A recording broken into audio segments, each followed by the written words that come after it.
오늘 말씀은 에베소서 2장 1절에서 10절까지입니다. 우리 한 목소리로 다 같이 봉독하도록 하겠습니다. 시작. 그는 허물과 죄로 죽었던 너희를 살리셨도다. 그때 너희는 그 가운데서 행하여 이 세상 풍조를 따르고 공중의 권세 잡은 자를 따랐으니 곧 지금 불순종의 아들들 가운데서 역사하는 영이라.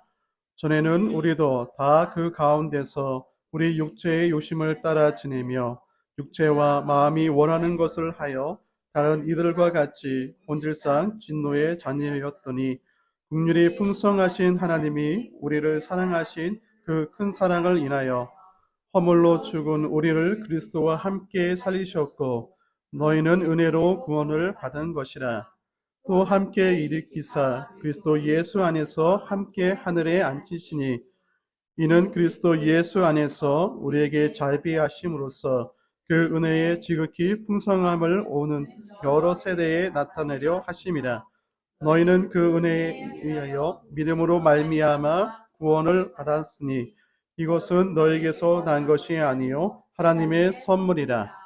행위에서 난 것이 아니니 이는 누구든지 자랑하지 못하게 함이라.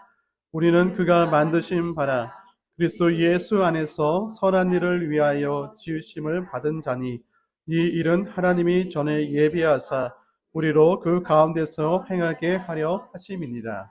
아멘. 예, 반갑습니다. 예, 여러분들은 구원받기를 원하십니까?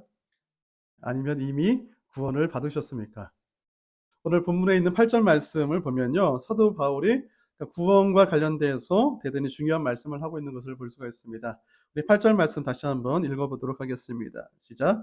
너희는 그 은혜에 의하여 믿음으로 말미암아 구원을 받았으니 이것은 너에게서 난 것이 아니요 하나님의 선물이라.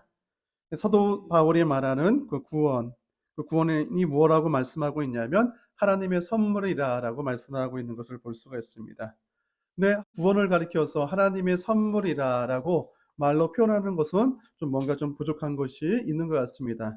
그래서 덧붙이는 말씀이 뭐냐면 너희에게서 난 것이 아니요 라는 말을 덧붙였습니다. 이 말의 뜻은 무엇일까요? 그것은 무엇이냐면 구원이 인간에게서 난 것이 아니라는 거예요. 인간이 만들어낼 수 있는 것이 아니라는 것을 말씀하고 있는 것입니다. 그리고 사도 바울은 9절에서도 또 하나님의 선물인 구원에 대해서 또 말씀하고 있는데 9절 말씀 같이 읽겠습니다. 시작. 행위에서 난 것이 아니니 이는 누구든지 자랑하지 못하게 함이라. 행위에서 난 것이 아니다라고 다시 말씀하고 있습니다. 인간으로 통하여서 구원이 이루어질 수 없음을 다시 한번 거듭 강조하고 있는 것이거든요. 그러니까 구원이라는 것은 뭐냐면 오직 하나님을 통해서만 얻을 수 있는 것이 구원이라는 것을 사도 바울은 말씀하고 있는 거예요. 그러니까 우리가 구원을 하나님의 선물로 받았다는 것은 무엇이냐면 그 특별한 구원을 선물로 우리가 받았다는 거예요.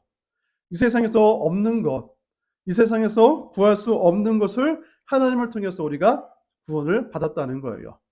여러분 기쁘십니까? 감격이 됩니까? 네. 여러분들 가끔씩 선물을 주고받을 때가 있잖아요. 그죠? 예, 저도 5월달에 생일이라서 여러 선물을 받았거든요. 근데 선물을 받으면서 느낀 것이 무엇이냐면 내가 선물을 받는다는 것 그 자체가 참 복되다는 생각이 드는 거예요. 왜냐하면 저를 생각해 주는 사람이 있다는 거. 그리고 생각만 하는 것이 아니라 그래도 조금이라도 마음을 표현해 주는 그런 사람들이 있다고 생각하니까 제가 너무 행복한 거예요. 선물을 통해서 저를 생각해 주는 그 마음을 깨닫게 되니까 너무나 감사한 거예요. 저희 집에는 생일 선물을 어떻게 하냐면 각자 20불씩 모아서 줘요. 네, 지금까지 그렇게 했어요. 약간 좀 정이 떨어지긴 하지만 아이들이 뭐 선물을 구입하기가 힘들고 그래서 뭐 아이들 뭐 카드 간단하게 쓰긴 하지만 그래도 저희들은 모아서 주면 그것을 가지고 자기가 원하는 거 그냥 사주는 것으로 했었는데 이번에는 좀 다인이가 좀 특별한 선물을 하더라고요. 예전처럼 20불을 주는 것이 아니라 자기가 이래서 그런지 몰라도 저한테 좀 좋은 선물을 했어요. 비싼 선물을 하게 된 이유가 뭐냐면 그동안 아버지를 잘 챙기지 못했던 것에 대해서 미안한 마음이 들었고 또 그것을 표현하기 위해서 저한테 고프로 11을 선물해 줬습니다. 네. 그래서 좀 비싼 선물인데 그렇게 선물 받았고 또 다영이는 또 20불 줘도 되는데 다영이도 자기가 가지고 있는 20불짜리, 10불짜리, 5불짜리, 1불짜리를 끌어 모아서 50불을 만들어 주었어요. 거의 전 재산이거든요. 다영이가 이제 돈 없어요. 근데도 이렇게 선물을 주는 거예요. 근데 저는 솔직히 아이들이 아빠 생일 축하해요 라고 얘기만 하면 돼요. 그것만 하면 저는 괜찮아요. 그런데 이번에 아이들이 좀 뭔가 좀 틀리다는 생각을 해봤어요. 아이들이 점점 크면서 아버지에 대한 어떤 고마움을 조금씩 깨닫고 있구나라는 생각도 했고, 그동안은 사랑을 받기만 원했는데 그래도 이제는 조금씩 누군가를 사랑할 수 있고 또 사랑을 표현할 수 있다는 그런 기회가 된 것 같아서 저는 감사하게 생각하거든요. 근데 우리가 선물이라는 것은 다시 한번 생각해 보면 그 선물이라는 것은 모든 것이 이 세상에 있는 거예요. 세상에서 뭐 인간이 만들었거나 아니면 뭐 어디에 가면 구할 수 있는 것이거나 아니면 아무리 흔하지 않는 귀한 것이라도 돈을 가지고 사면 구할 수 있는 거예요. 하지만 구원이라는 것은 그렇지 않은 거예요. 사도 바울은 그것을 말씀하고 있는 거예요. 그러니까 구원이라는 것은 세상 어디에도 구할 수 없는 것, 사람이 만들어낼 수 없는 것이라는 것을 말씀하고 있고 그것을 하나님께서 우리에게 주셨다라고 말씀하고 있는 거예요. 우리 다시 한번 8절에 있는 말씀 다시 한번 읽어보겠습니다. 시작. 너희는 그 은혜에 의하여 믿음으로 말미암아 구원을 받았으니 이것은 너희에게서 난 것이 아니요 하나님의 선물이라. 오직 하나님을 통해서 얻을 수 있는 것이 구원이라라고 말씀하고 있습니다. 그런데 너희는 그 은혜에 의하여 믿음으로 말미암아 구원을 받았으니 라는 표현을 우리가 좀 잘 생각해 봤으면 좋겠는데 원어 성경을 보니까 그 뜻이 어떻게 표현되어져 있냐면 그 은혜에 의하여 믿음을 통하여 구원을 받았으니 라고 표현되어 있어요. 하나님의 은혜 때문에 우리가 구원을 받은 거예요. 원인이 거기에 있는 거예요. 우리가 구원받는 그 근거가 어디 있냐면 하나님의 은혜에 있다라는 거예요. 그리고 믿음이라는 것은 무엇이냐면 구원을 받아들이는 어떤 도구, 구원을 받아들이는 방법인 거예요. 하나님께서 믿음도 우리에게 주시는 거잖아요. 우리가 믿음을 가지는 것이 아니라 하나님께서 믿음을 주실 때 우리가 믿음을 가질 수 있는 거예요. 즉 구원이라는 것은 전적으로 하나님을 통해서 받는 거예요. 내가 믿음을 만들어서는 구원을 받는 게 아니라 내게 있는 믿음 또한 하나님께서 주신 것이기 때문에 이 구원이라는 것은 모든 것이 하나님을 통해서 받게 되는 오직 하나님만이 줄 수 있는 구원의 선물이라는 거예요. 그것을 여러분이 받은 거예요. 어떠신가요? 감격이 있어야 되는 거예요. 어떠한 선물을 받은 것보다 큰 감격이 있어야 되는 거예요. 여자들 다이아몬드 받으면 좋아하잖아요. 근데 그것보다 더 귀한 것을 하나님께서 주신 거예요. 나의 능력을 통해서 얻은 것이 아니라 전적으로 하나님께서 주신 거예요. 우리가 욥기서를 보면 욥이 지혜에 대해서 말씀하고 있는 부분이 있습니다. 근데 욥이 어떻게 지혜를 가해서 표현하냐면 사람들이 눈에 보이지 않는 땅 속에 들어가서 여러 가지 광물들을 캐잖아요. 귀한 보물들을 찾아내잖아요. 근데 그 찾는 것조차도 사람들에게서 지혜가 있어서 찾는 것이 아니라고 욥은 고백하고 있어요. 사람들이 우리는 똑똑하다고 생각하지만 사람들의 능력을 가지고 어떤 지혜를 가지고 많은 좋은 것들을 찾아내고 또 만들지만 그 지혜는 사람들에게 있는 것이 아니고 이 세상에 있는 것이 아니라 하나님께 있다라고 욥은 고백하고 있어요. 마찬가지로 사도 바울도 구원도 마찬가지라고 고백하고 있는 거예요. 구원이 이 세상에 있는 것이 아니라 이 세상에 어떤 노력으로 얻는 것이 아니라 오직 하나님을 통해서만 받을 수 있는 것이 구원이다라고 사도 바울은 말씀하고 있는 거예요. 근데 많은 사람들은 자신을 구원할 방법을 하나님께 찾는 것이 아니라 이 세상 가운데 찾는다는 거예요. 다른 종교를 통해서 구원을 얻으려고 하고 또 과학을 통해서 어떻게 하면 나가 죽지 않고 영생에 가까운 삶에 갈 수 있을까를 강구하지만 그것들이 이루어지지 않는다는 것을 우리는 깨달아야 된다는 거예요. 인간의 힘으로는 나 스스로를 구원할 수 없는 그런 존재라는 것을 깨닫고 그리고 우리는 하나님부터 오는 구원을 기쁨으로 받아들일 수 있어야 된다는 거예요. 이 세상 가운데 우리가 얻을 수 있는 구원이 있다라고 한다면 예수님께서 이 땅 가운데 오실 필요가 없었거든요. 하나님께서 예수님을 이 땅 가운데 보낼 필요가 없는 거예요. 근데 이 세상에는 구원을 얻을 그 방법이 없기 때문에 하나님이신 예수 그리스도를 이 땅 가운데 보내셔서 우리를 구원하실 그 역사를 이루신 거예요. 그러니까 우리가 받은 구원에 대해서 정말로 귀한 것을 얻었다는 그런 마음이 있어야 되는 거예요. 감사할 수 있어야 되는 거예요. 그런데 우리는 구원에 대해서 내가 구원받은 것에 대한 감격이 점점 없어진다는 거예요. 그러니까 다른 것을 얻는 것이 더 기쁘지 내가 받은 구원에 대해서는 감격도 없고 그거에 대한 감사도 점점점 없어지는 그런 신앙생활이 우리 가운데 되어져 버렸다는 거예요. 그러면서 우리가 또 실수하는 것은 무엇이냐면 이 하나님으로부터 받은 그 구원, 하나님을 통해서만 받을 수 있는 구원을 자기의 의를 가지고 받은 것처럼 그렇게 자랑할 수 있다라고 성경은 말씀하고 있어요. 근데 구원의 본질을 깨닫는 자들은 하나님과 사람들 앞에서 겸손해질 수밖에 없다는 거예요. 자랑을 하되 나를 자랑하는 것이 아니라 하나님을 자랑하는 자들이 될 수밖에 없다는 거예요. 그런데 우리는 나는 구원받았다라는 것으로 자기 자신을 높이고 또 구원받지 못한 사람들에 대해서 때로는 비난하기도 하고 낮추는 모습이 우리 가운데 있다는 거예요. 그러면서 나는 구원받기 위해서 나는 어떻게 했다라는 식으로 내가 뭔가 공로가 있는 것처럼 또 내가 다른 사람과는 좀 뭔가는 다른 특별한 것이 있는 것처럼 생각되어져서 다른 사람을 약간 무시하는 다른 사람이 잘못됐다는 그 편견 속에서 우리의 신앙생활을 할 수도 있다는 거예요.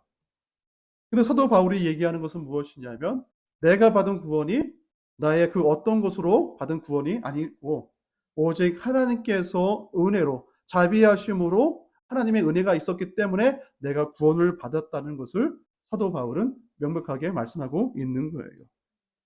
그러니까 내가 받은 구원에 인하여서 하나님께 감사할 수 있어야 되는 거예요.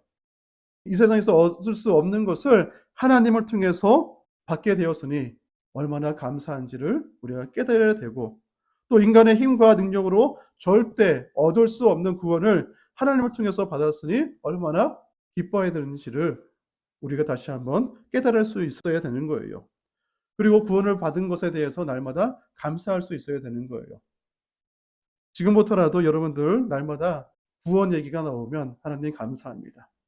내가 받은 구원에 대해서 하나님께 감사함으로 나가는 저와 여러분이 됐으면 좋겠습니다. 왜 하나님께서 여러분들에게 왜 구원을 허락하셨을까요? 왜 하나님께서 나를 구원하셨을까? 그거에 대한 질문도 우리가 가질 수 있어야 되는 거예요. 우리 10절 말씀 같이 한번 보겠습니다. 같이 읽겠습니다. 시작. 우리는 그가 만드신 바라 그리스도 예수 안에서 선하신 일을 위하여 지으심을 받은 자니 이 일은 하나님이 전에 예비하사 우리로 그 가운데서 행하게 하려 하심이라. 그러니까 사도 바울은 우리는 그가 만드신 바라라고 말씀하고 있어요. 그가 만드신 바라는 것은 원어로 보니까 재창조라는 의미가 있는 거예요. 태초에 하나님께서 인간을 창조하셨는데 우리 인간이 하나님 뜻대로 살지 못했잖아요. 근데 그 못했던 인간들을 그냥 죄 가운데 방치하는 것이 아니라 다시 하나님께서는 재창조를 통하여서 하나님의 본뜻, 인간을 창조하셨던 그 태초에 인간을 창조하셨던 목적을 다시 회복하기를 원하시는 그 마음이 있다는 것을 말씀하고 있는 거예요. 보통 우리가 태어나는 이유가 대부분 우리 부모 때문에 부모의 사랑을 통해서 우리가 태어났다라고 생각을 해요. 근데 우리가 태어난 이유와 그 목적을 우리 부모에게 두면 어떤 일이 발생하게 되냐면 부모가 원하는, 부모가 바라는 삶의 모습으로 나타나게 된다는 거예요. 부모가 나를 태어나게 했으니 또 부모가 원하는 것을 우리가 해야 되는 것처럼 생각하게 된다는 거예요. 여러분 부모님이 여러분들에게 그동안 말한 것이 많잖아요. 이렇게 살아야 된다. 공부 열심히 해야 되고 좋은 대학 가야 되고 좋은 직장 얻고 또 좋은 사람 만나서 결혼해서 돈 많이 벌어서 행복하게 살아야 된다라고 얘기하잖아요. 근데 중요한 것은 무엇이냐면 그것보다도 우리는 하나님께서 부모에게 자녀를 주실 때에 그 자녀를 하나님께서 부모에게 선물로 준 것을 우리가 기억해야 된다는 거예요. 시편 127편 3절 말씀 같이 읽어보겠습니다. 새 번역으로 되어 있는데요. 같이 한번 읽어보겠습니다. 시작. 자식은 주님께서 주신 선물이요 태 안에 들어있는 열매는 주님이 주신 상급이라. 이 말씀을 보니까 주님께서 주신 선물이 자식이라고 얘기하고 있고 태 안에 들어있는 열매 또한 주님이 주신 상급이다라고 말씀하고 있어요. 그러니까 우리는 누구를 통해서 온 것이죠? 하나님을 통해서 온 거예요. 그러니까 주님이신 하나님을 통해서 우리가 온 거예요. 그러니까 우리가 하나님을 통해 왔기 때문에 우리가 살아가는 이유와 목적이 하나님께 있다는 것을 우리가 깨달아야 된다는 거예요. 근데 하나님께서는 우리가 이 땅 가운데 태어나는 것에만 관여한 것이 아니라 하나님께서는 우리가 이 땅 가운데 태어나서 살아가다가 하나님을 만나게 되는 그 모든 것까지 거듭난 삶을 살아가게 되는 모든 것까지 관여하고 계신다는 거예요. 태어났으니 네 마음대로 사는 것이 아니라 여전히 하나님의 뜻과 하나님의 계획이 우리 가운데 있다는 거예요. 그렇기 때문에 죄로 인해서 죽었던 우리를 다시 재창조하셔서 거듭나게 하셔서 새로운 피조물로 다시 살아갈 수 있도록 하나님께서 허락하셨다는 거예요. 그 이유를 지금 사도 바울이 10절에서 말씀하고 있는 거예요. 우리 10절 다시 한번 읽어보겠습니다. 시작. 우리는 그가 만드신 바라 그리스도 예수 안에서 선한 일을 위하여 지으심을 받은 자니 이 일은 하나님이 전에 예비하사 우리로 그 가운데서 행하게 하려 하심이라. 그러니까 하나님께서 우리를 그리스도 안에서 재창조하신 것, 그것은 뭐냐면 그리스도 안에서 선한 일을 위함이다 라는 목적이 있다는 것을 말씀하고 있어요. 그렇다면 하나님께서 원하시는 선한 일이란 무엇일까를 생각해 봐야 되는데요. 그 선한 일이라는 것은 1절에 있는 말씀과 좀 대조를 해서 봤으면 좋겠는데요. 1절 말씀을 보면 그는 허물과 죄로 죽었던 너희를 살리셨도다. 즉 뭐냐면 선한 일이라는 것은 허물과 죄와 상반된 것을 얘기하는 거예요. 그러니까 하나님께서 우리를 창조하셨는데 그 창조 가운데 우리가 하나님 말씀에 순종하지 못하여서 허물이 되고 죄가 됐던 것들을 다시 회복시키는 그것이 하나님께서 하시고자 하는 선한 일이라는 거예요.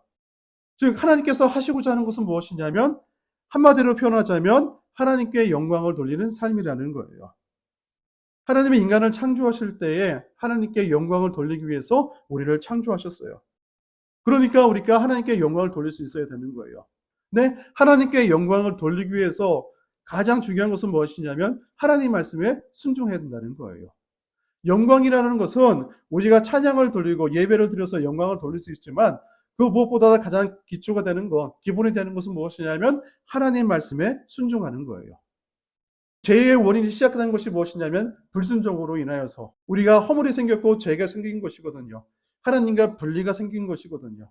그 죄로 인해서 우리가 죽게 된 것이거든요. 그런데 하나님께서는 우리를 재창조하셔서 그것을 회복하시기를 원하신다는 거예요. 그 목적이 거기에 있는 거예요. 그러니까 여러분들이 구원받은 것, 하나님을 통해서 구원의 선물을 받은 그 목적은 선한 일을 위한 것, 즉 하나님께 영광을 돌리는 삶을 다시 살아갈 수 있도록 여러분들을 재창조하셨다는 거예요. 여러분 이것을 믿으시기 바랍니다. 아멘. 우리가 다시 태어난 것, 거듭난 삶에 살아가는 이유, 그 목적이 하나님께 영광을 돌리는 삶이라는 것을 여러분이 날마다 고백했으면 좋겠고 그런 또 순종의 삶으로 살아가는 저와 여러분이 되기를 주님으로 축복합니다. 아멘. 우리가 1절에 있는 말씀 보면 그는 허물과 죄로 죽었던 너희를 살리셨도다 라고 말씀하고 있어요. 하나님께서는 우리를 살리셨는데 그 전의 모습을 가리켜서 죄로 죽었던 이라는 표현을 통해서 우리의 상태를 말씀하고 있는 것을 볼 수가 있습니다. 그러니까 죽음 직전에 있는 상황을 말씀하고 있는 것이 아니라 죽었던 상태를 말씀하고 있는 거예요. 그러니까 죽음이라는 것은 무엇이냐면 움직이지 않는 상태를 가리키는 거예요. 무언가에 의해서 반응할 수 있는 상태가 못 되는 그 상태. 그리고 어떠한 가망성도 없어진 그 상태를 가리키는 거예요. 그런데 그런 죽었던 우리를 살리셔서 어떤 모습으로 우리를 변화시켜 주셨냐면 우리 4절부터 7절 말씀 같이 읽어보겠습니다. 시작. 긍휼이 풍성하신 하나님이 우리를 사랑하신 그 큰 사랑을 인하여 허물로 죽은 우리를 그리스도와 함께 살리셨고 그리스도 예수 안에서 함께 하늘에 앉히시니 이는 그리스도 예수 안에서 우리에게 자비하심으로써 그 은혜의 지극히 풍성함을 오는 여러 세대에 나타내려 하심이라. 그러니까 5절에서 6절에 있는 말씀을 보면 사도 바울이 우리가 그리스도와 함께 살리심을 받았다라고 말씀하고 있어요. 그리고 더 나아가 예수님과 함께 하늘에 앉게 되었다. 그런 존재가 되었다라고 말씀하고 있어요. 뿐만 아니라 7절에서는 뭐라고 말씀하고 있냐면 그리스도 예수 안에서 우리에게 자비하심으로써 그 은혜의 지극히 풍성함을 통해 오는 여러 세대에 나타내려 하신 목적을 가지고 계시다라고 말씀하고 있어요. 우리가 구원받은 성도들 하루아침에 바뀌나요? 네? 바뀌지 않잖아요. 하루아침에 온전한 성품으로 온전한 인격으로 바뀌지 않잖아요. 우리가 조금씩 변해 가더라도 어느 순간에 그 과거의 모습으로 돌아갈 때가 있잖아요. 그런데 하나님께서는 이런 우리 성도들의 모습을 가지고 여전히 동일한 사랑을 베풀고 계시다는 거예요. 자비하심으로써 자기의 은혜가 얼마나 풍성한가를 드러내신다는 거예요. 다시 말하면 하나님께서는 우리를 통하여서 부족하고 연약한 우리를 통하여서 하나님의 은혜가 얼마나 큰지, 얼마나 풍성한지를 다가올 모든 세대에 나타내시기를 원하신다는 거예요. 저는 이 말씀을 보면서 어떤 마음이 들었냐면 제가 예전에 모델하우스를 갔다 온 적이 있어요. 은서 집사님 그때 집을 살 때 모델하우스가 있었거든요. 각 모델마다 그 집을 가장 예쁘게 만들어서 사람들을 불러보는 거예요. 우리 회사가 이렇게 집을 아름답게 지었으니 너희들이 와서 이 집을 사라. 그러면서 누리라. 그 회사가 모델하우스를 지어서 사람들을 불러 모으는 것처럼 하나님께서 쓰러져가는 우리 황폐했던 그 땅을 다시 개간하시고 해서 우리를 모델하우스처럼 세우셨다는 거예요. 부족한 우리를 세우셔서 그렇게 아름답게 세우고자 하는 하나님의 뜻이 우리 가운데 있는 거예요. 또 그것을 통하여서 하나님을 드러내신다는 거예요. 드러내시기 위해서 자기의 이름을 걸고 드러내시는데 그냥 드러내는 것이 아니라 우리를 풍성케 하심을 통하여서 하나님의 풍성하심이, 하나님의 은혜와 풍성하심이 우리에게 드러나게 하신다는 거예요. 그러면 우리가 풍성해질 수밖에 없는 거잖아요. 그 자비를 받았기 때문에 우리가 자비가 풍성해질 수 있잖아요. 그것을 통해서 오는 여러 세대, 다른 사람들에게 그것을 전하고자 하는 하나님의 계획이, 하나님의 선한 뜻이 우리 가운데 있다는 거예요. 이것을 우리가 깨달을 수 있어야 되는 거예요. 그러니까 여러분들은 선택받은 거예요. 하나님께서 여러분들에게 구원을 주신 것은 여러분들을 모델하우스로 만들겠다고 돈 받고 만드신 게 아니라 무료로 그냥 선택받은 거예요. 그리고 세우셨다는 거예요. 아름다운 모습으로. 그러니까 얼마나 감사합니까? 이 은혜가 얼마나 큽니까? 누가 여러분을 세상 가운데 인정해 주나요? 그런데 하나님께서는 여러분들의 부족함을 아시는데도 세상이 여러분들의 부족함을 아는 것보다 하나님은 우리의 부족함을 너무나도 잘 아세요. 그런데도 불구하고 우리를 선택하셔서 우리를 모델로 삼으신다는 거예요. 하나님의 자비하심이 얼마나 큰지, 하나님의 은혜가 얼마나 크신지를 우리를 통해서 드러내시겠다는 분이 우리가 믿는 하나님이에요.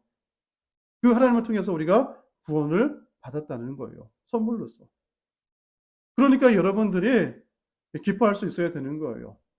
작은 것에 실족하고 작은 것에 흔들리는 것이 아니라 내가 받은 은혜가 얼마나 큰지를 깨닫고 그 은혜 가운데 내가 받았으니 하나님의 계획 가운데 하나님 제가 따라가겠습니다.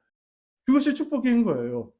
내가 뭔가를 다시 만드는 것이 아니라 내 스스로가 뭔가를 꾸미는 것이 잘 되는 것이 아니라 하나님의 이름을 걸고 하나님을 드러내고자 하는 하나님의 계획 가운데 나를 맡기는 것이 가장 큰 축복을 받는 비결인 거예요. 근데 우리는 그것을 깨닫지 못하고 어떻게 하면 더 내 생각 가운데 어떠면 내가 더 잘 드러날 수 있을까? 근데 그것은 아니거든요. 하나님께서 인도하실 때에 하나님께서 가장 많이 드러내시지만 그 가운데 함께하고 있는 우리들도 더 빛나게 드러날 수 있는 거예요. 내 스스로가 나를 빛나게 할 수 없는 것이거든요. 하나님께서는 여러분들에게 구원을 선물로 주셨습니다. 또 구원을 선물로 주시고자 하는 하나님의 마음이 여러분들에게 있습니다. 그렇다면 구원의 선물을 받을 수 있어야 되는 거예요. 분명히 하나님께서 여러분들을 드러내시고자 하는 그런 특별한 뜻이 있음을 여러분이 깨달았으면 좋겠습니다. 그 뜻을 이루어가기 위해서는 순종이 필요한 거예요. 그 불순종 때문에 우리가 하나님의 관계가 깨졌던 것처럼 하나님의 인도하시는 것, 하나님께서 말씀하시는 그 말씀을 우리가 믿고 따라갈 수 있을 때에 여러분들을 귀하게 쓰임받을 수 있다는 것들 꼭 기억하시고 순종으로 나가는 저와 여러분이 되기를 주님으로 축복합니다. 아멘.